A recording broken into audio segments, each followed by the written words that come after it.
നല്ല സമയമായിരുന്നു ദൈവവചനം പങ്കിടുവാനായിട്ട് ലഭിച്ചത് എന്ന് ഓർത്ത് ദൈവത്തെ സ്തുതിക്കുന്നു.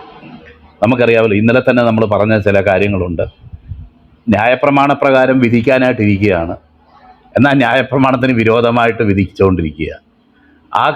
ആ ഒരു അല്ലെങ്കിൽ ആ ഒരു കോൺട്രാസ്റ്റ്, ആ ഒരു വ്യത്യസ്തത കർത്താവ് എടുത്തു പറഞ്ഞു. ഞാൻ ഇന്നലെ നോക്കിയപ്പോൾ ആ വാക്യം കണ്ടില്ല, എന്നാൽ അത് ഞാൻ ഉദ്ദേശിച്ച വാക്യം യോഹന്നാൻ്റെ സുവിശേഷം അതിൻ്റെ 18-ാം അധ്യായം 22 മുതൽ 22-23 വാക്യങ്ങളാണ് ഞാൻ ഇന്നലെ ഉദ്ദേശിച്ചത്. അവിടെ പറയുകയാണ്, ഇങ്ങനെയോ ഉത്തരം പറയുന്നത് എന്ന് പറഞ്ഞ് യേശുവിൻ്റെ കന്നത്ത് ഒന്നടിച്ചു. മഹാപുരോഹിതനോട് ഇങ്ങനെയോ ഉത്തരം പറയുന്നത് എന്ന് പറഞ്ഞ് അടിയുന്ന ചേവകരിൽ ഒരുത്തൻ യേശുവിൻ്റെ കന്നത്തടിച്ചു. യേശു അവനോട്, ഞാൻ ദോഷമായി സംസാരിച്ചു എങ്കിൽ തെളിവ് കൊടുക്കുക, ഇല്ലെങ്കിൽ എന്നെ തല്ലുന്നത് എന്ത് എന്ന് പറഞ്ഞു.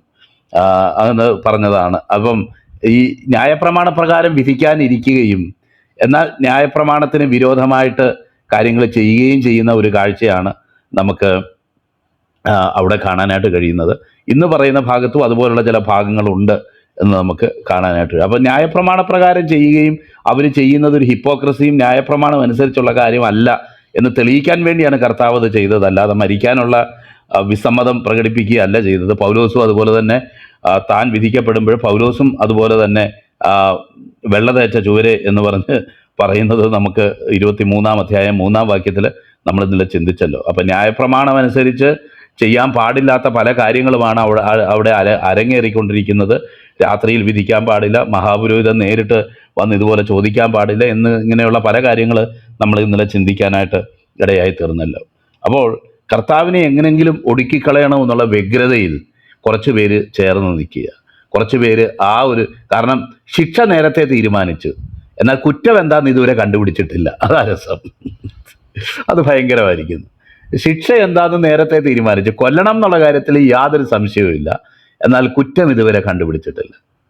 എന്ന് മാത്രമല്ല, നമുക്കറിയാം റോമൻ നിയമത്തിനും ഈ യഹൂദന്മാരുടെ നിയമത്തിനും തമ്മിൽ പല വ്യത്യാസങ്ങളുമുണ്ട്. നമുക്ക് കൊരിന്തിലെ ചില കാര്യങ്ങൾ വായിക്കുമ്പം അവിടെ കാണുന്നുണ്ട്, ചില പൗലോസിനെയൊക്കെ പിടിച്ചുകൊണ്ട് ഇതിൽ അന്യായം ബോധിപ്പിക്കാൻ ചെന്നെങ്കിലും വല്ല വെട്ടോ കുത്തോ കൊലപാതകമോ ഒക്കെ ആണെങ്കിൽ ഞങ്ങൾ നടപടിയെടുക്കാം, അല്ലാതെ നിങ്ങളുടെ ദൈവത്തെക്കുറിച്ചുള്ള തർക്കങ്ങളാണെങ്കിൽ അത് ഇവിടെ കൊണ്ടുവരണ്ടെന്നും പറഞ്ഞ് അവരെ പറഞ്ഞു വിടുന്നത് നമ്മൾ അപ്പോസ്തല പ്രവൃത്തികളിൽ ഒരിടത്ത് കാണുന്നുണ്ട്. എന്ന് പറഞ്ഞതുപോലെ ഈ റോമ നിയമം അനുസരിച്ച് യഹൂദന്മാരുടെ ഈ നിയമം അവർക്ക് ബാധകമല്ല. യഹൂദന്മാർക്ക്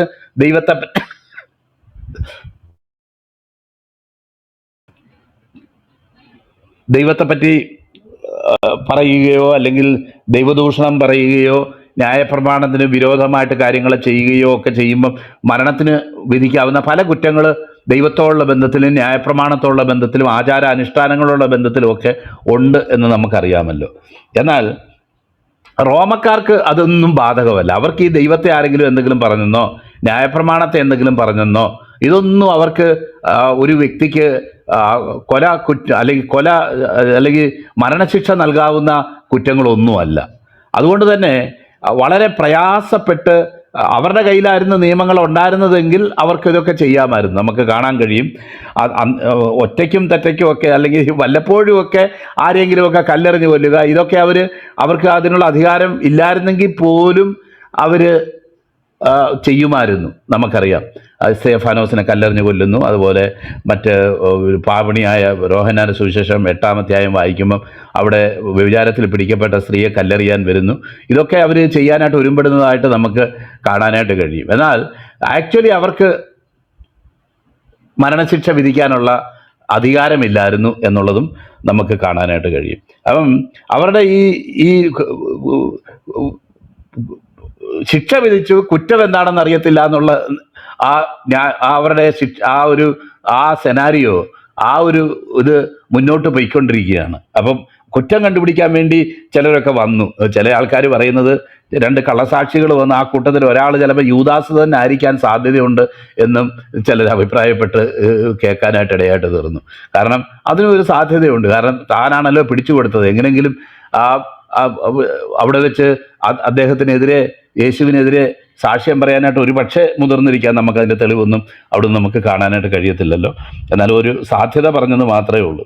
അപ്പോൾ അങ്ങനെ യഹൂദന്മാരുടെ അതല്ല നമ്മൾ മത്തായിയിൽ, ഇത് ഞാൻ യോഹന്നാനാണ് വായിക്കുന്നത്, 27-ാം അധ്യായത്തിൽ അങ്ങനെ കർത്താവ് 3 വട്ടം കർത്താവിനെ തള്ളി പറഞ്ഞു കഴിഞ്ഞപ്പോൾ കർത്താവ് അവനെ ഒന്ന് നോക്കി എന്ന് പറയുന്നതിന് എന്തെല്ലാം അർത്ഥങ്ങളുണ്ട്. കാരണം നോട്ടം എന്ന് പറയുന്ന വാക്കും ഭാഷണവും ഇല്ലാത്ത ഒരു പരിപാടിയാണ്.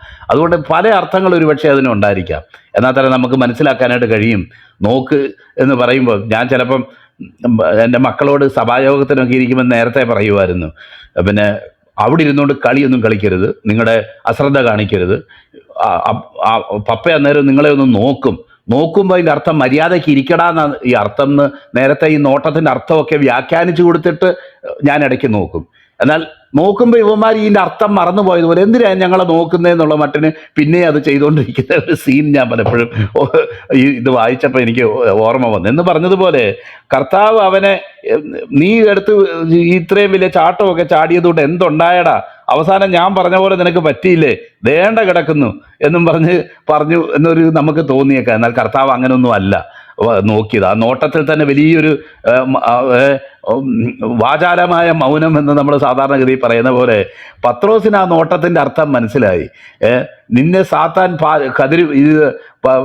ഇത് ഈ പാറ്റിക്കളയേണ്ടതിന്, ചാഫ് പോലെ നിന്നെ പാറ്റിക്കളയേണ്ടതിന് അവൻ എന്നോട് അനുവാദം ചോദിച്ചു. എന്നാൽ നിന്റെ വിശ്വാസം പോകാതിരിക്കാൻ ഞാൻ നിനക്ക് വേണ്ടി അപേക്ഷിച്ചു എന്ന് പറഞ്ഞതുപോലെ തന്നെ കർത്താവ് അവന് വേണ്ടി പ്രാർത്ഥിച്ച, അല്ലെങ്കിൽ വളരെ സ്നേഹത്തോടെയും മോനെ ഞാൻ നിന്നെ ഇപ്പോഴും ഞാൻ കൈവിട്ടിട്ടൊന്നുമില്ല, ഞാൻ പറഞ്ഞതല്ലേ സംഭവിച്ചിട്ടുള്ളൂ, നീ ഭാരപ്പെടണ്ട എന്നുള്ള നിലയിലായിരിക്കാം കർത്താവ് അവനെ നോക്കിയത്.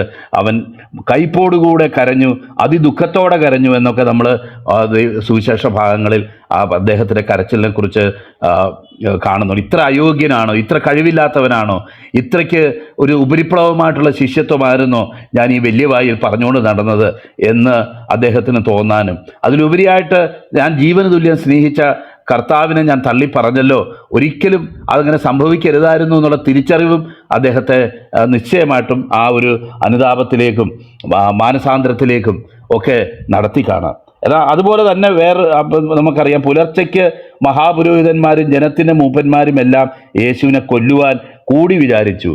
അപ്പം അങ്ങനെ കൂടി വിചാരിച്ചത് നമുക്ക് നേരത്തെ അറിയാം. അവരുടെ ആ ഉള്ളിലിരിപ്പ് ഇതുപോലൊക്കെയാണ്, കൂടി വിചാരിച്ച് അങ്ങനെയൊക്കെ ചെയ്യാനാണ് ആഗ്രഹിച്ചത് എന്നുള്ള കാര്യം വളരെ നന്നായിട്ട് നമുക്കറിയാം. എന്നാൽ നമുക്കറിയാം സന്നിധി സംഘത്തിൻ്റെ അവരുടെ നിയമം അനുസരിച്ച് രാത്രിയിൽ ഒരു മനുഷ്യനെ ശിക്ഷയ്ക്ക് വിധിക്കാനായിട്ട് പാടില്ല എന്നൊരു ഇതുണ്ട്. അതുകൊണ്ട് അതിരാവിലെ അവനെ ബന്ധിച്ചു കൊണ്ടുപോയി നാടുവാഴിയായ പീലാത്തോസിനെ ഏൽപ്പിച്ചു എന്ന് പറയുമ്പം തന്നെ അതൊരു ശുഭസൂചകമല്ല. കാരണം അവർക്ക് അത്യാവശ്യത്തിനുള്ള ചില ശിക്ഷകളൊക്കെ അവർക്ക് നടപ്പാക്കാമായിരുന്നു, ചെയ്യാമായിരുന്നു. എന്നാൽ പീലാത്തോസിനെ ഏൽപ്പിച്ചു എന്ന് പറയുമ്പം തന്നെ AD 26 മുതൽ 36 വരെ ഈ ഭാഗത്ത് നാടുവാഴിയായിട്ട് വാണ വ്യക്തിയാണ് പീലാത്തോസ് എന്ന് നമുക്ക് ചരിത്രം പരിശോധിക്കുമ്പം നമുക്ക് കാണാനായിട്ട് കഴിയും.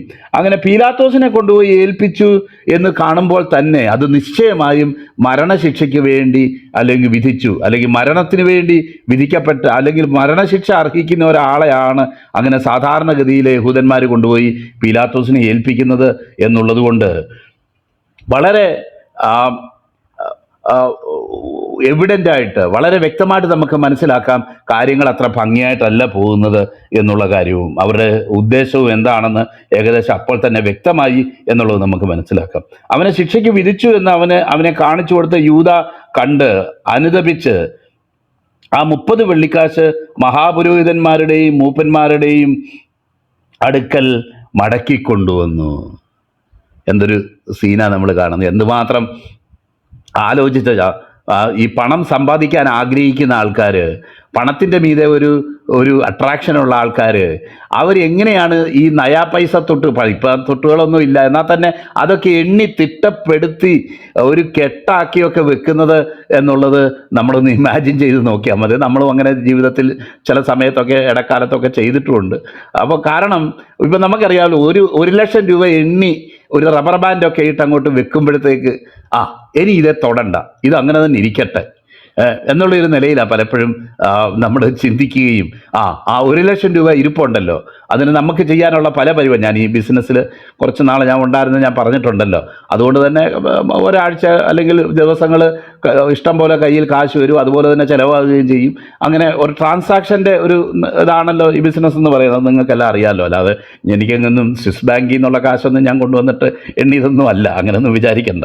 അപ്പം വിനിമയം ചെയ്യുന്ന ഒരു രീതിയെക്കുറിച്ച് പറയുക. അപ്പം നമുക്കറിയാം, ഈ കാശ് എൻ്റെതല്ല, എനിക്ക് അതിൻ്റെ മേലെ അവകാശവും ഇല്ല, എനിക്കത് എൻ്റെ സമ്പാദ്യമല്ല. ഇങ്ങനെയൊക്കെ ആണെങ്കിൽ പോലും ഈ കാശൊക്കെ എണ്ണുകയും അതൊക്കെ കെട്ടിവെക്കുകയും ഇത്രയും കാശുണ്ടല്ലോ എന്ന് ഓർക്കുകയും ഒക്കെ ചെയ്യുമ്പോൾ ഒരു സംതൃപ്തി തന്നെയാണ്. അത് ആരാൻ്റെ കാശ് ആയിക്കൊള്ളട്ടെ, വല്ലവൻ്റെ ആയിക്കൊള്ളട്ടെ, കുഴപ്പമില്ല. എന്നാൽ തന്നെ അതൊരു പ്രത്യേക അനുഭൂതി ഉണ്ടാക്കുന്ന ഒരു കാര്യമാണ് തികച്ചു വെക്കുമ്പോൾ.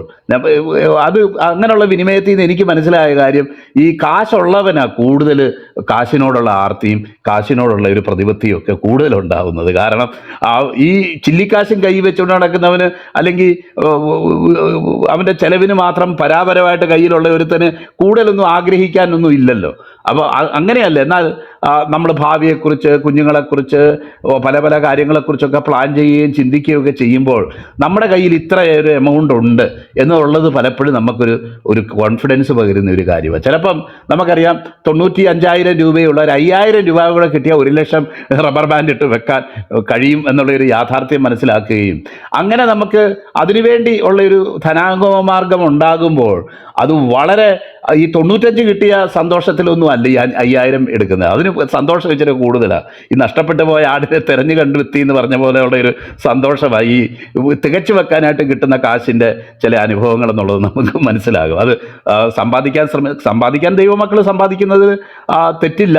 കാരണം നമുക്കറിയാമല്ലോ, പണ്ട് കാലത്തുള്ളതുപോലത്തെ ഒരു കാര്യമൊന്നും അല്ല ഇന്നുള്ളതെന്ന് പറയുന്നത്. നമുക്കറിയാം, ആൾക്കാർ ഫ്ലാറ്റിൽ താമസിക്കുന്നു, മുറ്റത്തോട്ട് ഇറങ്ങി നിൽക്കാനായിട്ട് ഒരു മുറ്റം പോലും ഇല്ലാത്ത ചില സാഹചര്യങ്ങളാണ് പല ആൾക്കാരും ആയിരിക്കുന്നത്. അല്ലെങ്കിൽ പണ്ടത്തെ പോലെ കൃഷി സ്ഥലമില്ല, കന്നുകാലികളില്ല, അബ്രഹാമിനുണ്ടായിരുന്നത് പോലുള്ള സമ്പത്തുകളും ഒന്നും ഇല്ല. അതേ സമയത്ത് തന്നെ നമ്മൾ പരിമിതമായ ഒരു ചുറ്റുപാടിൽ നമ്മൾ താമസിക്കുന്നു. നമുക്ക് പ്രത്യേകിച്ച് സമ്പാദ്യമില്ല. നമുക്ക് ആകെയുള്ള സമ്പാദ്യം എന്ന് പറയുന്നത് ശമ്പളമായിട്ടോ വേറെ ഏതെങ്കിലും നിലയിലൊക്കെ കിട്ടുന്ന ചില സാമ്പത്തിക മുഖാന്തരങ്ങളിൽ നിന്ന് കിട്ടുന്ന ചില വരുമാനങ്ങളൊക്കെയാണ്. അത് നമ്മുടെ ഭവനത്തിൻ്റെയോ കുഞ്ഞുങ്ങളുടെയോ ഭാവിക്ക് വേണ്ടി ചരതിച്ച് വെക്കുകയോ എടുത്തു വെക്കുകയോ ചെയ്യുന്നത് കൊണ്ടൊന്നും ആ നിലയിൽ അത് കർത്താവ് പറഞ്ഞ കാര്യങ്ങളെ ലംഘിക്കുന്നതല്ല എന്നുള്ളതാണ് എൻ്റെ ഒരു വിശ്വാസം. കാരണം എന്താണെന്ന് വെച്ച് കഴിഞ്ഞാൽ, പണ്ട് നമുക്കറിയാമല്ലോ, ഈ നിലവുള്ളവരോ തെങ്ങുന്തോപ്പുള്ളവരോ അങ്ങനെയുള്ളവരൊന്നും അതുകൊണ്ട് ഈ വിറ്റേജിന് ശേഷമേ കർത്താവിൻ്റെ ശിഷ്യന്മാരാകാൻ കഴിയത്തുള്ളൂ എന്ന് പറഞ്ഞിട്ടില്ല, കർത്താവും പറഞ്ഞിട്ടില്ല എന്നുള്ള കാര്യം നമുക്കറിയാം. എന്നാൽ സമ്പത്ത് വർദ്ധിച്ചാൽ അതിൽ മനസ്സ് വെക്കരുത് എന്നുള്ള കാര്യം വളരെ വ്യക്തമായിട്ട് ദൈവത്തിൻ്റെ വചനത്തിൽ പറഞ്ഞിരിക്കുകയും, നമ്മുടെ സമ്പത്തിനും നമ്മുടെ എല്ലാ നന്മകളെക്കാളും ഉപരിയായിട്ട് കർത്താവിനെ സ്നേഹിക്കണം എന്നുള്ളതും നമ്മൾ ശോധന ചെയ്ത് നോക്കേണ്ട കാര്യം തന്നെയാണ്. എന്ന് വെച്ചിട്ട് ഇന്നിപ്പം ഒരു ദ്രവ്യാഗ്രഹം ഇല്ലാത്ത ഒരു വ്യക്തിക്ക് നാളെ ദ്രവ്യാഗ്രഹം വന്നുകൂടാന്നൊന്നും ഒരു തടസ്സവും ഇല്ല അങ്ങനെ വരാതിരിക്കാനായിട്ട്. ഒരുപക്ഷെ ഇന്ന് പല പാപ സ്വഭാവങ്ങളും ഇല്ലാത്ത ഒരു വ്യക്തിക്ക് നാളെ അത് ഉണ്ടായിക്കൂടാ എന്നുമില്ല. അതുകൊണ്ട് എന്നേക്കുമായിട്ട് ഞാനിങ്ങനെ ഈ ഒരു കാഴ്ചപ്പാടുള്ളവനാണെന്ന് സ്വയം വിലയിരുത്താനായിട്ട് ആർക്കെങ്കിലും കഴിയുമോ എന്നുള്ള കാര്യത്തിൽ എനിക്ക് സംശയമുണ്ട്. കാരണം എന്താണെന്ന് വെച്ചാൽ, ഇന്ന് എൻ്റെ സാഹചര്യം അങ്ങനെയല്ല, അവസ്ഥ അങ്ങനെയല്ല, എനിക്ക് അങ്ങനെ ഒരു കാര്യത്തെപ്പറ്റി ചിന്തിക്കേണ്ടതില്ല. നാളെ ഒരുപക്ഷെ അങ്ങനെ ഒരു സാഹചര്യത്തെപ്പറ്റി ചിന്തിക്കേണ്ട സാഹചര്യങ്ങൾ വരുന്നു, അവസ്ഥ വരുന്നു, ഛർദ്ദിക്കേണ്ടി വരുന്നു, എടുത്തു വെക്കേണ്ടതായിട്ട് വരുന്നു, ഒക്കെ ഉള്ളത് ശരി തന്നെയാണ്. അപ്പം ആ നിലയിൽ ഞാൻ I am immune to such problems in faith life എന്ന് പറയാനായിട്ട് ആർക്കും കഴിയത്തില്ല. എനിക്കൊരു ഇമ്മ്യൂണിറ്റി ഡെവലപ്പ് ചെയ്തിട്ടുണ്ട് പ്രിയപ്പെട്ടവർ എന്ന് പറയാനായിട്ട്, ബോസ്റ്റ് ചെയ്യാനായിട്ടൊന്നും ആർക്കും കഴിയത്തില്ല. ഏത് വ്യക്തി ഏത് സമയത്തും ഏത് പാപത്തിനും സസെപ്റ്റിബിൾ തന്നെയാണ്. ശത്രു അവൻ്റെ ജീവിതത്തിൽ അത്തരം കാര്യങ്ങൾ കൊണ്ടുവരാനായിട്ട് നിശ്ചയമായിട്ടും സാധ്യതയുണ്ടെന്ന് തന്നെ നമ്മളെ തന്നെ വിലയിരുത്തണം എന്നുള്ളതാണ് ആ കാര്യത്തിൽ എനിക്ക് താഴ്മയായിട്ട് പറയാനായിട്ടുള്ളത്. അതുകൊണ്ട് ആരും ഇതിന് സസെപ്റ്റിബിളൊന്നും അല്ല, എനിക്കത് ബാധകമല്ല എന്നൊന്നും ചിന്തിക്കേണ്ട. എനിക്ക് പണ്ടേ അതൊന്നും ഇഷ്ടമല്ല. അത് ശരിയാണ്. ഈ വേറൊരു കാര്യം കൂടുണ്ട്. ഒരു ഭക്തൻ ഇങ്ങനെ പണ്ട് പറഞ്ഞിട്ടുണ്ട്, ജഡമോഹം കൺമോഹം ജീവനത്തിൻ്റെ പ്രതാപം എന്ന് അദ്ദേഹം പറഞ്ഞപ്പം, ഇതൊക്കെ ബാധിക്കുന്ന എല്ലാ ഏജിലും എല്ലാവരെയും ബാധിക്കാൻ സാധ്യതയുണ്ട്. എന്നാൽ തന്നെ നമുക്കറിയാമല്ലോ, ചെറുപ്പക്കാരെ ഒറ്റയ്ക്ക് നടക്കുന്ന സമയത്ത് ഇത് നമ്മുടെ ചെലവിനോ അല്ലെങ്കിൽ നമ്മുടെ അത്യാവശ്യ കാര്യങ്ങൾക്ക് കിട്ടണമെന്നല്ലാതെ നമ്മൾ കൂടുതലൊന്നും ചിന്തിച്ചിട്ടില്ല. അന്നുള്ള ചെറിയ ഇൻകമോ ചെറിയ കാര്യങ്ങളോ ഒക്കെ നമുക്ക് മതിയായിരുന്നു.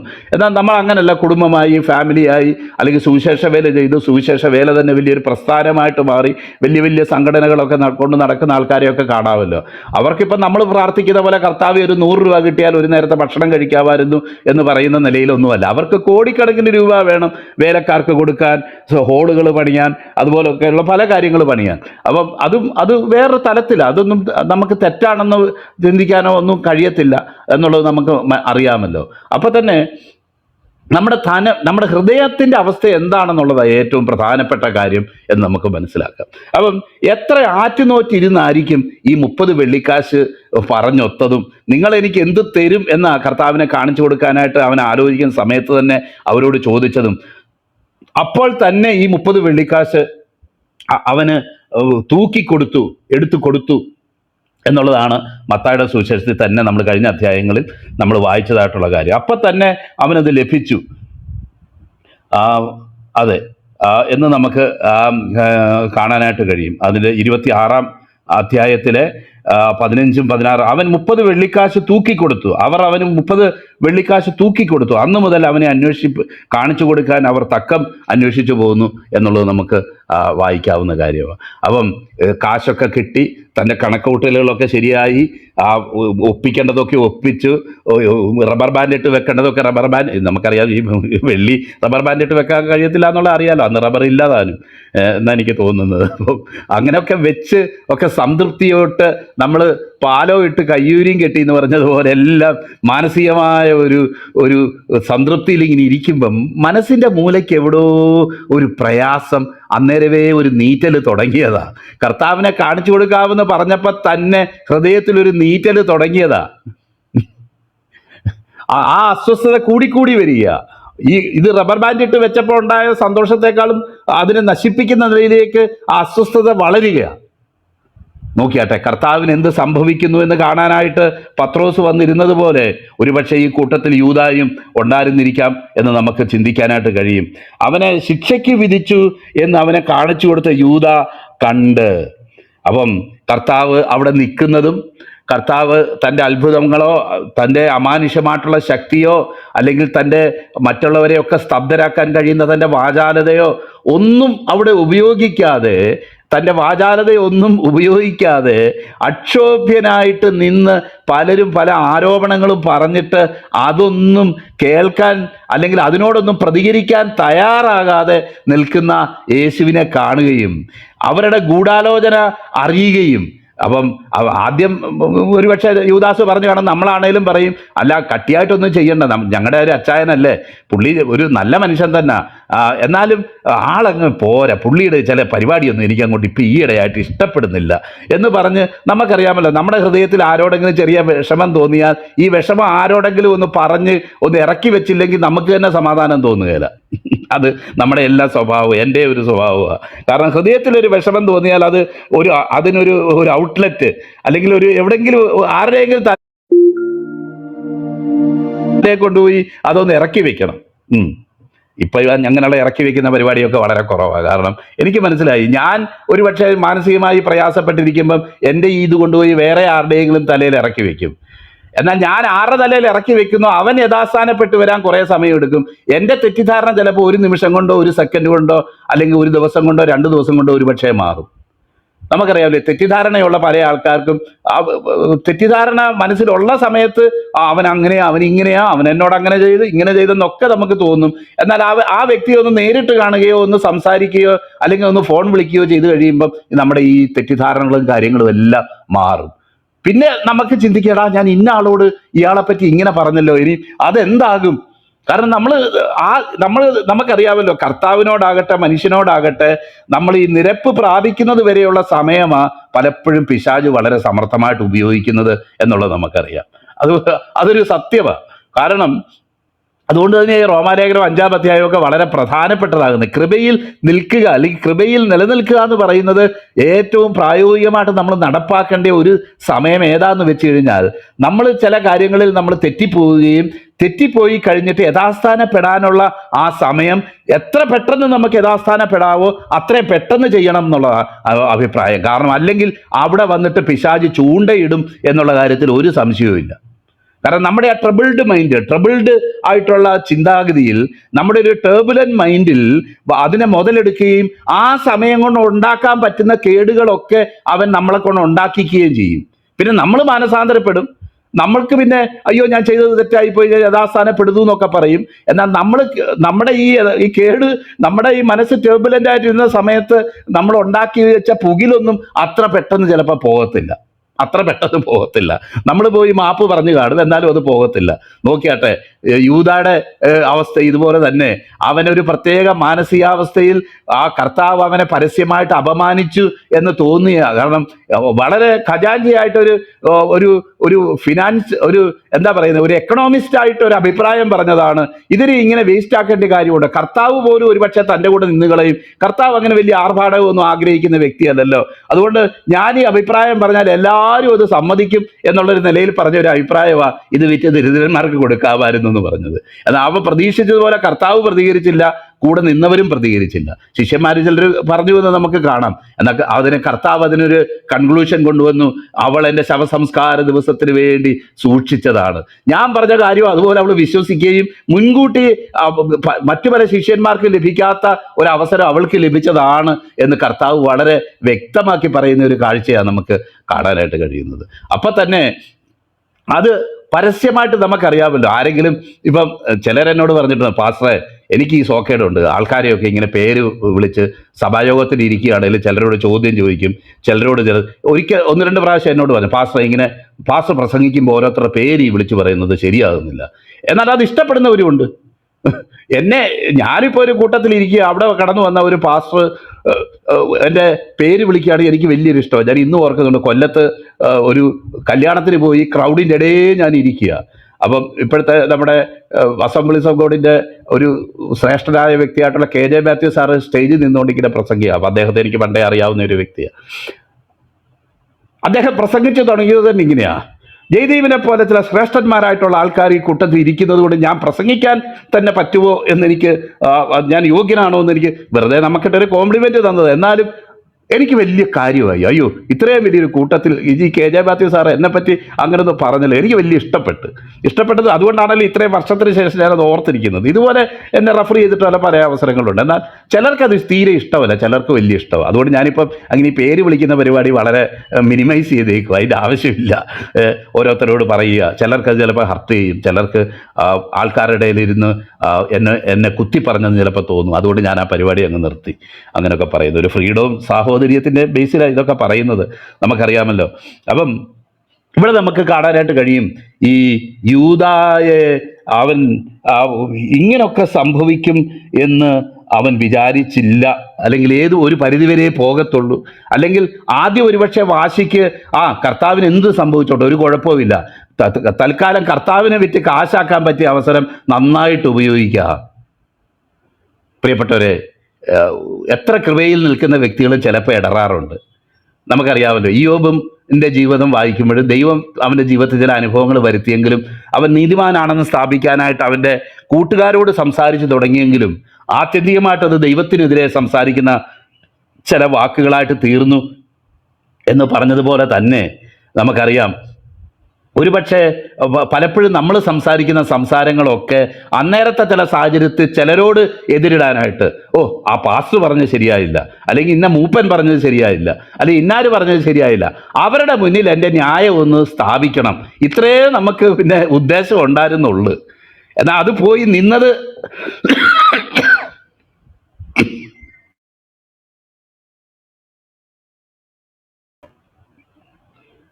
അത്രേ നമ്മൾ വിചാരിച്ചുള്ളായിരുന്നു. എന്നാൽ അത് പോയി നിന്നത് നമ്മൾ വിചാരിച്ച സ്ഥലത്തല്ല കല്ലേറ് കൊണ്ടത്, അതിനപ്പുറത്തേക്ക് പോയാൽ കൊണ്ടത്, കർത്താവിൻ്റെ മേത്ത് തന്നെ അത് കൊണ്ട്. ഞാൻ ഒരിക്കലും അങ്ങനൊന്നും ആകണമെന്ന് വിചാരിച്ചതല്ല. എന്നാൽ ആത്യന്തികമായിട്ടത് ദൈവരാജ്യത്തെയും ദൈവമക്കൾക്കും ദൈവസഭയ്ക്കും കർത്താവിനും എതിരായിട്ട് തീരുന്ന ഒരു അനുഭവത്തിലേക്ക് പലപ്പോഴും നമ്മൾ പോകാറുണ്ട്. നമ്മൾ സാധാരണ ഞാൻ തന്നെ എന്നെ ഓർപ്പിക്കാറുണ്ട്, എലിയെ പേടിച്ച് ഇല്ലം ചുടരുത്. കാരണം സംഗതി ശരിയാവും, എലിയുടെ ഉപദ്രവമൊക്കെ ഉണ്ട് എന്ന് വെച്ചിട്ട് ഇല്ലം മുഴുവൻ ചുടാനായിട്ട് നമുക്ക് പറ്റുമോ? അല്ലെങ്കിൽ നമ്മൾ ചെയ്തുകൊണ്ടിരുന്ന പ്രവൃത്തിക്ക് തന്നെ എതിരായിട്ട് ചെയ്യാൻ നമുക്ക് പറ്റുമോ? നമ്മൾ ആർക്ക് വേണ്ടി അധ്വാനിക്കുന്നോ അതേ കർത്താവിൻ്റെ ഇൻട്രസ്റ്റുകളെ ഹനിക്കുന്നതായിട്ട് തീരാനായിട്ട് നമുക്കത് പറ്റുമോ? നേരത്തെ പറഞ്ഞ പോലെ 2 ദിവസം കഴിയുമ്പോൾ നമ്മുടെ കെറിവൊക്കെ തീരും. എന്നാൽ നമ്മൾ വരുത്തി വെച്ച കേട് അത്ര പെട്ടെന്ന് തീരുമോ? നോക്കിയാട്ടെ, ഇവിടെ യൂദ അത് പണം മേടിച്ചെങ്കിലും ആ പണം അവൻ്റെ ജീവിതത്തിൽ ഒരു ഭാരമായി. അത് കർത്താവിൻ്റെ ദയനീയമായിട്ടുള്ള ഈ സാഹചര്യങ്ങൾ കണ്ട്, അയ്യോ ഇതൊരിക്കലും ഞാൻ പ്രതീക്ഷിച്ചില്ലായിരുന്നു. ഒരു സാധാരണ ദൈവമായിട്ടൊന്നും അംഗീകരിക്കേണ്ട, മനുഷ്യനായിട്ട് അംഗീകരിച്ചാൽ തന്നെ മാനുഷിക ബന്ധത്തിൽ അത് സംഭവിക്കുമോ? ഞാൻ ഇന്നിപ്പോഴും ഞാൻ പറഞ്ഞല്ലോ, ഞങ്ങളുടെ സഹപാഠികളുടെയൊക്കെ കുഞ്ഞുനാളിലുള്ള സഹപാഠികളുടെ ഒരു ഗ്രൂപ്പ് തുടങ്ങിയെന്ന്. അതിൽ ആദ്യമായിട്ട് ഒരു വ്യക്തി എന്നെ കഴിഞ്ഞ ദിവസം ഗൾഫിൽ നിന്ന് വിളിച്ച് എനിക്ക് ഒരു വോയിസ് മെസ്സേജൊക്കെ ഇട്ട് വർത്തമാനം പറഞ്ഞു. അവനെ കണ്ടപ്പോൾ ആദ്യമായിട്ട് ഞാൻ ചെയ്ത കാര്യമെന്ന് പറയുന്നത്, അവൻ്റെ കാലെ കെട്ടിപ്പിടിച്ച് കരയുന്നത് പോലെ ഞാൻ അവനോടൊരു മാപ്പ് പറഞ്ഞു. കാരണം ഞാൻ അവനെ കുഞ്ഞുനാളിൽ ഉള്ള സമയത്ത് അവനെ വേദനിപ്പിക്കുകയും അവൻ ആ വേദന കൊണ്ട് നിലവിളിച്ച് കരയുകയും ചെയ്യുന്ന സീൻ എൻ്റെ കണ്ണിൻ്റെ മുന്നിൽ നിന്ന് 42-45 വർഷമായിട്ട് എൻ്റെ മുന്നിൽ നിന്ന് പോയിട്ടില്ല. അവൻ്റെ സ്വരം ആദ്യം കേട്ടപ്പോൾ ഞാൻ പിന്നെയും അവനോട് പറഞ്ഞു, എടാ നീ എന്നോട് ക്ഷമിക്കും, ഞാൻ നിന്നെ വേദനിപ്പിച്ച്. അവൻ വളരെ വിശാലമായിട്ട്, എടോ അതൊന്നും ആരും ഓർത്തിരിക്കുന്നു, അതൊക്കെ കൊച്ചുനാളിൽ ചെയ്തതല്ലേ, നീ വിടെന്ന് പറഞ്ഞിട്ടും എൻ്റെ മനസ്സിൽ നിന്ന് അത് പോകുന്നില്ല. കാരണം ഞാൻ എൻ്റെ ആത്മാർത്ഥ സുഹൃത്തിനെ അങ്ങനെ വേദനിപ്പിച്ചല്ലോ എന്നുള്ള ഇത് അവൻ പലവട്ടം പറഞ്ഞിട്ടാണ് എനിക്കതൊന്ന് താഴെ വെക്കാൻ തന്നെ തോന്നിയത്. കാരണം നമുക്കറിയാമല്ലോ, നമ്മുടെ ഹൃദയത്തിൽ ആത്മാർത്ഥതയുള്ളൊരു ഹൃദയം, അല്ലെങ്കിൽ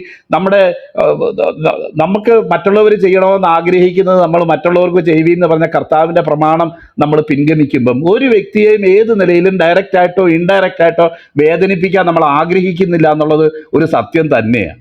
ഒരു ദൈവപൈതൽ ഒരിക്കലും അത് കഴിയത്തില്ല. അപ്പം ചില സാഹചര്യങ്ങളിൽ ചില പൈശാചികമായിട്ടുള്ള അല്ലെങ്കിൽ മറ്റുള്ള ചില ഇൻഫ്ലുവൻസ് കൊണ്ട് നമ്മളങ്ങനെ ചെയ്തു പോകുമെങ്കിലും പെർമനൻ്റ് ആയിട്ട് അങ്ങനെ ഒരു അവസ്ഥയിൽ നിൽക്കാനായിട്ട് ഒരു ദൈവപൈതലിനും കഴിയത്തില്ല.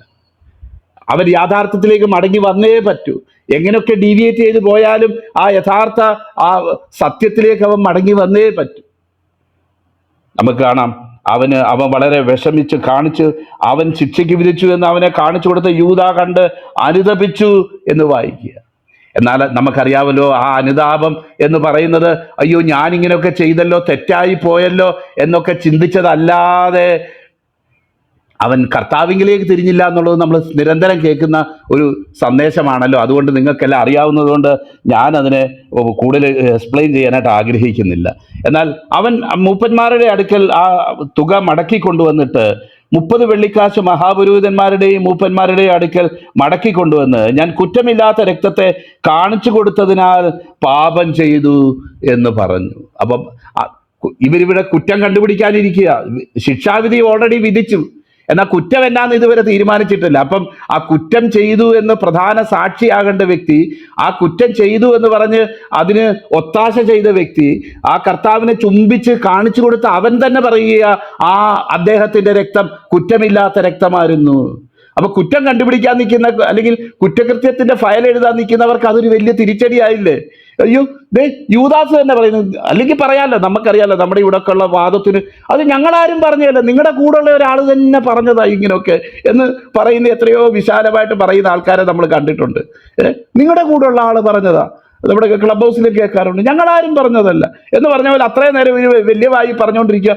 ഞങ്ങളാരും യേശുവിനെ ക്രൂശിക്കണമെന്നോ അല്ലെങ്കിൽ യേശുവിനെ കൊല്ലണമെന്നോ ഒന്നും ആഗ്രഹിക്കുന്നില്ല എന്ന് പറഞ്ഞ് പുറമേ ഒരു മേനി നടിക്കാനുള്ള സാധ്യതയുണ്ട്. നിങ്ങളുടെ കൂടുള്ളവൻ, 3.5 വർഷമായി അദ്ദേഹത്തോടുകൂടെ നടന്നവൻ, അദ്ദേഹത്തോടുകൂടെ കൈതാരത്തിൽ മുക്കിയവൻ, അദ്ദേഹത്തോടുകൂടെ പല ശുശ്രൂഷകളിലും പങ്കെടുത്തവൻ, അതേ ആള് തന്നെയാണല്ലോ ഈ കാണിച്ചു തന്നത്.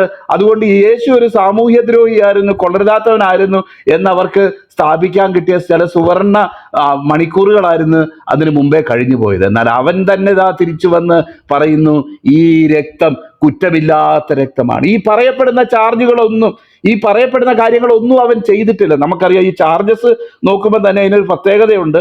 അവരുടെ ലിസ്റ്റിനനുസരിച്ച് ഈ ചാർജ് എന്ന് പറയുന്നത് ദൈവദൂഷണം ചെയ്തു, അവൻ മതത്തിനെതിരെ പറഞ്ഞു, ശബ്ബത്ത് ആചരിച്ചില്ല. എന്നാൽ റോമൻ നിയമം അനുസരിച്ച് ഇതൊന്നും ശിക്ഷിക്കേണ്ട കാര്യവുമല്ല. അതുകൊണ്ട് ആദ്യം പറയുന്നത് കൈസർക്ക് കരം കൊടുക്കരുതെന്ന് പറഞ്ഞു. അതുപോലെ രാജ്യത്തിനെതിരെ അവൻ പ്രസംഗിച്ചു, വിപ്ലവം ഉണ്ടാക്കാൻ നോക്കി എന്നൊക്കെയുള്ള മറ്റു പല ചാർജുകളിലും ആദ്യം പറയുന്നതിന്റെ കാരണമെന്ന് വെച്ച് കഴിഞ്ഞാൽ, അങ്ങനെയുള്ള ചാർജ് പറഞ്ഞാലേ റോമക്കാർക്ക് ചൂടാകത്തുള്ളൂ, അവരുടെ രക്തം തിളയ്ക്കത്തുള്ളൂ. അല്ലെങ്കിൽ അവനൊരു രാജ്യദ്രോഹിയാണ് എന്ന് സ്ഥാപിക്കാനായിട്ട് ഇതൊക്കെ ആദ്യമേ പറയണം. അതുകൊണ്ട് ആ ചാർജസിന്റെ പ്രയോറിറ്റി ഒന്ന് മാറ്റി അവർ പറയുന്നത് എന്നുള്ളത് നമുക്ക് കാണാനായിട്ട് കഴിയും. അബ്രാം പാസ്റ്റർ സംസാരിക്കുന്നുണ്ടോ? ആ പാസ്റ്റർ പൂർത്തീകരിച്ചിട്ട് സംസാരിക്കാം. ശരി ശരി ശരി ശരി ആ ശരി, താങ്ക് യു. അപ്പോൾ അവിടെ നമ്മൾ കുറ്റമില്ലാത്ത രക്തത്തെ കാണിച്ചു കൊടുത്തതിനാൽ പാപം ചെയ്തു എന്ന് പറഞ്ഞു. ഞങ്ങൾക്കതുകൊണ്ട് എന്ത്? ഇത് പണ്ട് നമ്മുടെ ചില കഥകളുണ്ട്, ആ കഥകളാണ് എനിക്ക് അതിൽ ഓർമ്മ വരുന്നത്. നമ്മൾ വാത്മീകിയുടെ കഥ കേട്ടിട്ടുണ്ട് എന്ന് പറഞ്ഞാൽ അദ്ദേഹം വാത്മീകിയായ കഥ എങ്ങനെയാന്ന്. പിടിച്ചുപറിയൊക്കെ ആയിട്ട് അദ്ദേഹം നിന്നെങ്കിലും അവസാനം ഒരു മുനിയെ ആക്രമിക്കാൻ ചെന്ന് കഴിഞ്ഞപ്പം അദ്ദേഹം പറഞ്ഞു, നീ ഒന്ന് വീട്ടിൽ പോയി ചോദിച്ചിട്ട് വാ, നീ ചെയ്യുന്നതിൻ്റെ ഒക്കെ ഫലം നിന്റെ വീട്ടുകാരും കൂടെ അനുഭവിക്കുമെന്ന് ചോദിച്ചെന്ന് വാന്നുള്ള കഥ നമ്മൾ കേട്ടിട്ടുണ്ടല്ലോ. അപ്പോൾ വീട്ടുകാർ പറഞ്ഞു, എവിടെ നിങ്ങൾ ചെയ്യുന്ന പാപത്തിന് നിങ്ങൾ തന്നെയാണ്, ഞങ്ങളെങ്ങനെ അതിന് ഉത്തരവാദിയാകുന്നത് എന്ന് ഉള്ള ഇത് പറഞ്ഞപ്പോഴാണ് അദ്ദേഹത്തിന് വീണ്ടും വിചാരം ഉണ്ടായതെന്ന് പറഞ്ഞത് നമ്മൾ കേട്ടിട്ടുണ്ട്. എന്ന് പറഞ്ഞതുപോലെ ഇവരെന്നെ കൊണ്ട് ചെയ്യിച്ചതാ, ഞാൻ സ്വന്തം മനസ്സ് ഇത് ചെയ്തതല്ല, അങ്ങനല്ല ഇങ്ങനല്ല എന്ന് യൂതയ്ക്ക് പറയാൻ പല ന്യായങ്ങളും ഉണ്ട്. ന്യായങ്ങളും ഉണ്ടെങ്കിൽ തന്നെ അവരോട് പോയി പറഞ്ഞപ്പോൾ അവര് പറയാ, എവിടെ, എന്ത്, ആര്, ഞങ്ങളുടെ മേത്ത് വെക്കാൻ വരുവാണോ? ഞങ്ങൾക്കതുമായിട്ടൊരു ബന്ധവും ഇല്ല, നിന്റെ കാശ് ഞങ്ങൾക്ക് വേണ്ട, നീ അത് കൊണ്ടുപോയി കളയ്, അത് നീ തന്നെ നോക്കിക്കോ. പ്രിയപ്പെട്ടവരെ, തൽക്കാലത്തെ ഒരു ആശ്വാസം കർത്താവിനെ ഒറ്റിക്കൊടുക്കുന്നത് കൊണ്ട്, ദൈവ മക്കളെ ഒറ്റിക്കൊടുക്കുന്നത് കൊണ്ട്, ദൈവസഭയെ ഒരുപക്ഷെ ബിട്രേ ചെയ്യുന്നത് കൊണ്ട് ഒക്കെ നമുക്ക് കിട്ടും എന്ന് മാത്രമല്ല, നമ്മളെ മാനസികമായിട്ട് വേദനിപ്പിച്ച ആരെങ്കിലും ഉണ്ടെങ്കിൽ ആ ആളോട് പ്രതികാരം ചെയ്യാനെന്നുള്ള പോലെ നമ്മൾ ചിലതൊക്കെ ചെയ്യും. നമുക്കറിയാലോ, എലിയെ പേടിച്ച് ഇല്ലം ചൂടാൻ നടക്കുന്ന ഒത്തിരി പേര് ഇതേ ഈ സഭയിൽ അല്ലെങ്കിൽ ഈ ക്ലബ് ഹൗസിൽ തന്നെ ഉണ്ടെന്ന്.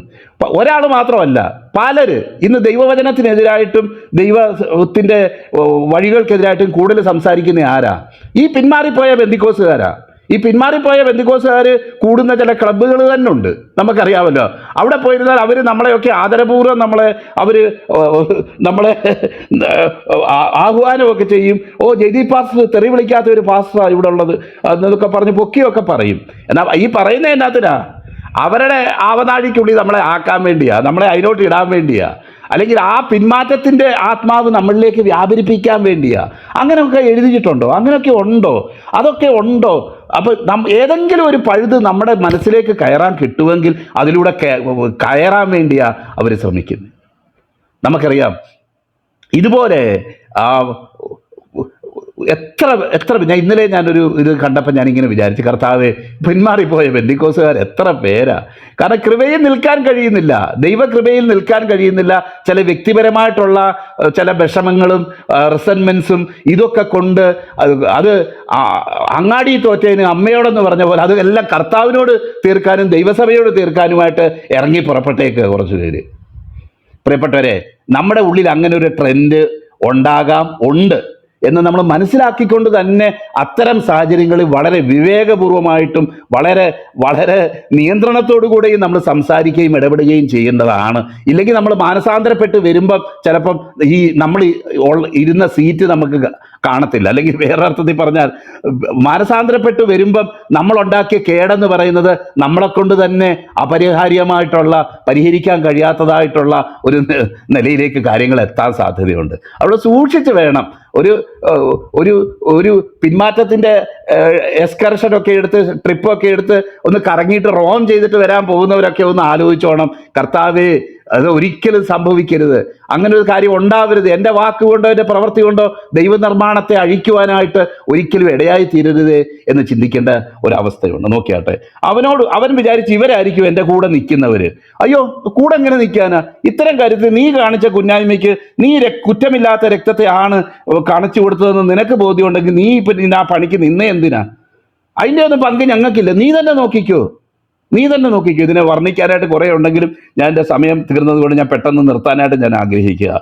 അത് ഞങ്ങൾക്കെന്ത്, നീ തന്നെ നോക്കിക്കൊള്ളുക എന്ന് അവിടെ പറയുന്ന കാര്യം നമുക്ക്, നീ തന്നെ നോക്കിക്കൊള്ളുക എന്ന് പറഞ്ഞു. മാത്രമല്ല, വെള്ളിക്കാശ് അവൻ മന്ദിരത്തിൽ എറിഞ്ഞു ചെന്ന് കെട്ടിഞ്ഞാന്ന് ചത്തുകളഞ്ഞു എന്ന് നമ്മളവിടെ കാണുക. മന്ദിരത്തിൽ എറിഞ്ഞു എന്നും അപ്പോസ്തല പ്രവൃത്തിയിലും ഇതുപോലെ ഒരു അക്കൗണ്ട് നമ്മൾ ആദ്യത്തെ അധ്യായത്തിൽ നമ്മൾ വായിക്കുന്നുണ്ട്. അവിടെ നമ്മൾ കാണുന്നത് അവനൊരു സ്ഥലം മേടിച്ചു, അതിൽ കെട്ടിഞ്ഞാന്ന് അവൻ താഴെ വീണു, അങ്ങനെ അവൻ്റെ കുടലെല്ലാം തുറച്ചുപോയി എന്നുള്ളൊരു കാര്യമാണ് നമുക്ക് അവിടെ കാണാൻ കഴിയുന്നത്. അപ്പാരൻ്റായിട്ട് നമ്മൾ വായിക്കുമ്പം അതിൽ ഇച്ചിരി ഒരു വ്യത്യാസം ഉണ്ടോ എന്ന് നമുക്ക് തോന്നും. എന്നാൽ അങ്ങനെയല്ല. അവിടെ പറഞ്ഞേക്കുന്നത് പ്രധാനപ്പെട്ട കാര്യങ്ങൾ, അവിടെ നടന്ന കാര്യങ്ങൾ തന്നെയാണ്. അതേസമയം ഇത് രണ്ടും ഒരു കോംപ്ലിമെൻ്ററി ആയിട്ട് നമുക്ക് ചിന്തിക്കാൻ കഴിയുമെന്നുള്ളതാണ് വേദപണ്ഡിതന്മാരുടെയും അഭിപ്രായം. അതുകൊണ്ട് തന്നെ അവിടെ അങ്ങനെ ഒരു, മാത്രമല്ല ഈ പറയുന്നത് പോലെ ഒരു അക്കൽദാമ എന്ന് പറയുന്ന സ്ഥലം ബെൻഹിന്നോൻ താഴ്വരയിൽ അന്ന് ഉണ്ടായിരുന്ന ആ ഒരു സ്ഥലം ഇന്നും അവിടെ ഉണ്ട് എന്നുള്ളതും അവിടെ പോയി കണ്ടിട്ടുള്ള ചില ഭക്തന്മാർ പറഞ്ഞത് ഞാൻ ഓർക്കുന്നുമുണ്ട്. അപ്പം അത് ചരിത്രപരമായിട്ടുള്ള ഒരു സത്യം തന്നെയാണ്. പരദേശികളെ കുഴിച്ചിടാനായിട്ട് ഒരു സ്ഥലം വാങ്ങി എന്നുള്ളതാണ് നമ്മളവിടെ കാണുന്നത്. എന്ന് മാത്രമല്ല, ശ്രീഭണ്ഡാരത്തിൽ ഈ രക്തവിഹിതമായിട്ട് രക്തത്തിൻ്റെ വില ഇടുന്നത് വിഹിതമല്ല എന്ന് പറയുന്നതായിട്ടുള്ള ഭാഗവും നമുക്ക് കാണാനായിട്ട് കഴിയും.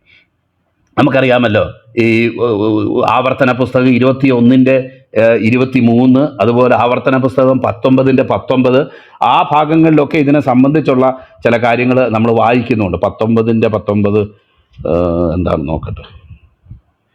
അതെ, സഹോദരന് നേരെ കള്ളുസാക്ഷ്യം പറഞ്ഞു എന്ന് കണ്ടാൽ അവനെ സഹോദരന് വരുത്തുവാൻ നിരൂപിച്ചതുപോലെ നിങ്ങൾ അവനോട് ചെയ്യണമെന്നുള്ളത്. അപ്പം യൂദ സത്യത്തിൽ അവൻ പറഞ്ഞ കള്ളസാക്ഷ്യം കൊണ്ട് യേശുവിന് എന്താണോ സംഭവിച്ചത്, മരത്തിന്മേൽ തൂങ്ങുന്നവനെല്ലാം ശപിക്കപ്പെട്ടവൻ എന്ന് എഴുതിയിരിക്കുന്നത് പോലെ, അതും നമ്മൾ എനിക്ക് തോന്നുന്നത് ഈ ഇവിടെ തന്നെ വായിക്കുന്നുണ്ട്. ഈ 19:19, അതെ, ഞാൻ ഈ പറഞ്ഞ പോലെ ഈ റെഫറൻസ് എഴുതി വെച്ചാൽ പിന്നെ കാണത്തില്ല എന്ന് പറഞ്ഞ പോലെ 22:23 തോന്നുന്നു. 21:23 നോക്കട്ടെ ഒരു മിനിറ്റ്.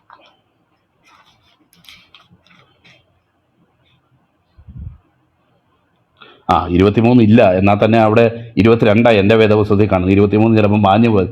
ഒരുത്തൻ മരണയോഗ്യമായ പാപം ചെയ്തിട്ട് അവനെ കൊന്നു ഒരു മരത്തിന്മേൽ തൂങ്ങിയാൽ അവൻ്റെ ശവം മരത്തിന്മേൽ രാത്രി മുഴുവനും ഇരിക്കരുത്, അന്ന് തന്നെ അവനെ അത് കുഴിച്ചിടണം. തൂങ്ങി മരിച്ചവൻ ദൈവസന്നിധിയിൽ ശാപഗ്രസ്തനാകുന്നു എന്ന് പറയുന്നതും, ഗലാത്യർക്ക് എഴുതുന്ന ലേഖനത്തിൽ മരത്തിന്മേൽ തൂങ്ങുന്നവനെല്ലാം ശപിക്കപ്പെട്ടവനെ എഴുതിയിരിക്കുന്ന പോലെ കർത്താവ് നമുക്ക് വേണ്ടി ശാപമായി തീർന്നു എന്നുള്ള ഭാഗവും നമ്മൾ ഓർക്കുമല്ലോ.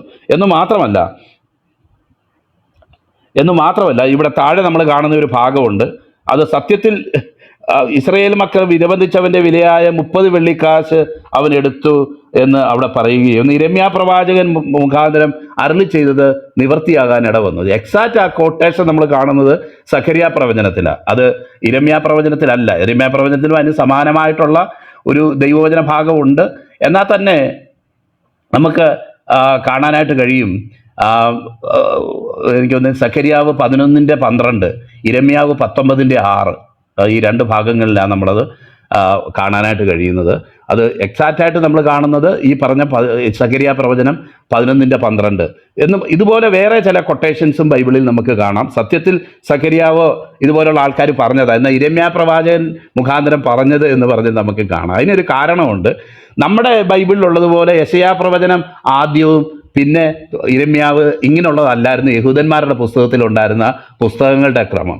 അത് യിരെമ്യാവിൻ്റെ പുസ്തകമായിരുന്നു ആദ്യം എന്നുള്ളതാണ് നമുക്ക് കാണാൻ കഴിയുന്നത്. അതുകൊണ്ട് യിരെമ്യാവിൻ്റെ പുസ്തകം ആദ്യം വരുന്നത് കൊണ്ട് തുടർന്ന് പറഞ്ഞേക്കുന്ന ഏത് പ്രവാചകൻ പറഞ്ഞാലും, കാരണം നമുക്കറിയാമല്ലോ അവർക്ക് തോറ, അതുപോലെ നമ്മൾ സബൂർ എന്ന് പറയുന്ന പോലെ സങ്കീർത്തന പുസ്തകം, പ്രവാചകന്മാരുടെ പുസ്തകം എന്നുള്ള 3 നിലയിലായിരുന്നു അവർക്ക് ഈ പുസ്തകങ്ങളൊക്കെ ഉണ്ടായിരുന്നത് എന്നുള്ളത് നമുക്ക് മനസ്സിലാക്കാനായിട്ട്, അതുപോലെ ഉള്ള കാര്യങ്ങൾ അപ്പോൾ നമുക്ക് മനസ്സിലാക്കാനായിട്ട് കഴിയും. എന്ന് പറഞ്ഞതുപോലെ തന്നെ നമുക്കിവിടെ കാണാം, ഈ പറഞ്ഞേക്കുന്നത് സഖരിയാവിലാണ്, യിരെമ്യാവിൽ നേരത്തെ പറഞ്ഞല്ലോ 19:6 അപ്പം ആ ഒരു ഇത് വെച്ചിട്ടാണ് ഇവിടെ പറഞ്ഞേക്കുന്നത് യിരെമ്യാവ് പ്രവാചകൻ മുഖാന്തരം നേരത്തെ പറഞ്ഞതുപോലെ അരുളി ചെയ്തതുപോലെ സംഭവിക്കാനായിട്ട് ഇടവന്നു എന്ന് വായിക്കുന്നത്. പ്രിയപ്പെട്ടവരെ, നമുക്ക് ദൈവത്തിൻ്റെ വചനത്തിൽ ഈ പറഞ്ഞേക്കുന്ന ഈ കാര്യത്തെ, അതൊരു നമുക്കറിയാം, സാധാരണഗതി പറയുന്ന പോലെ പത്രോസ്ലിയ ഇന്നലെ നമ്മൾ കണ്ട് തള്ളിപ്പറയുന്ന കാര്യങ്ങളൊക്കെ കണ്ടു. എന്നാൽ അദ്ദേഹം ശരിയായിട്ട് മാനസാന്തരപ്പെടുകയും ദൈവകൃപയിൽ യഥാസ്ഥാനപ്പെടുകയും കർത്താവ് ശക്തമായിട്ടുള്ള ദൈവകരങ്ങളിൽ ഉപയോഗിക്കുകയും ചെയ്തു എന്നുള്ളത് സത്യമാണ്. എന്നാൽ ഈ യൂദയ്ക്കും അതുപോലെ തന്നെ ഞാൻ കുറ്റമില്ലാത്ത രക്തത്തെയാണ് കാണിച്ചു കൊടുത്തത്, അങ്ങനെ ചെയ്യരുതായിരുന്നു, അങ്ങനെ സംഭവിക്കരുതായിരുന്നു എന്നൊക്കെ അവിടെ അവന് ഓർമ്മ വന്നെങ്കിലും, അവന് ചിന്ത വന്നെങ്കിലും, അവന് ദൈവത്തിങ്കിലേക്ക് തിരിയാൻ, ക്രിസ്തുവിലേക്ക് തിരിയാൻ, എൻ്റെ കർത്താവേ എൻ്റെ തെറ്റുകളെ ക്ഷമിക്കണമേ എന്ന് പറയാനായിട്ട് അവൻ്റെ ജീവിതത്തിൽ ഇടയായിട്ട് തീർന്നില്ല. എന്നാൽ അവൻ്റെ സ്വയനീതി അവനെ ഭരിച്ചിരുന്നത് കൊണ്ട് തന്നെ അവൻ്റെ കുറ്റബോധം അവന് സഹിക്കാൻ വയ്യാതെ, അവൻ്റെ കുറ്റബോധം അവന് സഹിക്കാൻ വയ്യാതെ അവൻ കെട്ടിഞ്ഞാന്ന് ചാകുന്നതായിട്ടുള്ള ഒരു അനുഭവമാണ് നമുക്ക് കാണാനായിട്ട് കഴിയുന്നത്. മഹാപുരോഹിതന്മാർ ആ വെള്ളിക്കാശ് എടുത്ത് രക്തവിലയാകിയ ശ്രീമണ്ഡാരത്തിലിരുന്ന്, നമുക്കറിയാമല്ലോ അതിൻ്റെയൊക്കെ റെഫറൻസ് വാക്യങ്ങൾ ദൈവദാസന്മാർ പറയുമെന്ന് പ്രതീക്ഷിക്കുകയാണ്. ദൈവം നമ്മളെ അനുഗ്രഹിക്കട്ടെ, ഈ ദിവസങ്ങളിൽ കൃപയാൽ നിറയ്ക്കട്ടെ എന്ന് ആശംസിച്ചുകൊണ്ട്, നമ്മൾക്ക് ഉണ്ടാകുന്ന ചെറിയ ചെറിയ വേദനകളൊക്കെ നമുക്കുണ്ടാകാം. ഈ യൂദയ്ക്കുണ്ടാകുന്ന പോലെ പരസ്യമായിട്ട് ചിലപ്പോൾ ആരെങ്കിലും ഒന്ന് തള്ളിപ്പറഞ്ഞെന്ന് വരാം, ഒന്ന് അപമാനിച്ചെന്ന് വരാം, അല്ലെങ്കിൽ നമ്മൾ നിൽക്കുന്ന സംഘടനയിലോ അല്ലെങ്കിൽ അതുപോലുള്ള ഇതിലൊക്കെ ചില നേതാക്കന്മാരോ കൂട്ടു സഹോദരങ്ങളോ ഒക്കെ നമുക്ക് ചിലപ്പോൾ ചില മാനസിക പ്രശ്നങ്ങളൊക്കെ ഉണ്ടാക്കി എന്നുള്ളത് വരാം. പ്രിയപ്പെട്ടവരെ, അതിന് പോകാവുന്നതിനൊരു പരിധിയുണ്ട്, അതിനപ്പുറത്തേക്ക് നമ്മൾ പോകരുത്. നമ്മൾ നാളെയും ഇതേ കൃപയിൽ നിൽക്കാനുള്ളവരാണെന്നും ഈ ദൈവത്തിന് വേണ്ടി ജീവിക്കാനുള്ളവരാണെന്നും ഇതേ സഹോദരങ്ങളോടുകൂടെ തന്നെ ദൈവരാജ്യത്തിനെ കെട്ടുപണിക്ക് വേണ്ടി വിളിക്കപ്പെട്ടവരാണെന്നും അറിഞ്ഞുകൊണ്ട് തന്നെ നമുക്ക് നാളെ ഒരുപക്ഷെ ശത്രു നമുക്കെതിരെ ഉപയോഗിച്ചേക്കാവുന്ന ഒരു നിലവാരത്തിലേക്ക് തരം താണു പോകാനോ അല്ലെങ്കിൽ മറ്റുള്ളവർക്ക് എടുത്ത് പറയത്തക്കവണ്ണം ഉള്ള ചില അവസ്ഥയിലേക്ക് നമ്മുടെ വാക്കോ ഭാഷണമോ ആയിത്തീരാനോ കർത്താവ് ഇടവരുത്താതിരിക്കട്ടെ. കർത്താവിൽ നിന്ന് അകന്നു നിൽക്കുന്ന അതേ സമയം തന്നെ എത്രയും പെട്ടെന്ന് ക്രിസ്തുവിലേക്ക് റിസ്റ്റോർ ചെയ്യപ്പെടാനുള്ള അവസരമാക്കി അതിനെ അവസരം എത്രയും പെട്ടെന്ന് നമ്മുടെ ജീവിതത്തിൽ ഉണ്ടാവട്ടെ. ആ കൃപയിൽ ആശ്രയിക്കാനായിട്ട് നമുക്കിടയായി തീരട്ടെ എന്ന് പറഞ്ഞുകൊണ്ട് ഞാൻ എൻ്റെ വാക്കുകൾ വിരമിക്കുന്നു.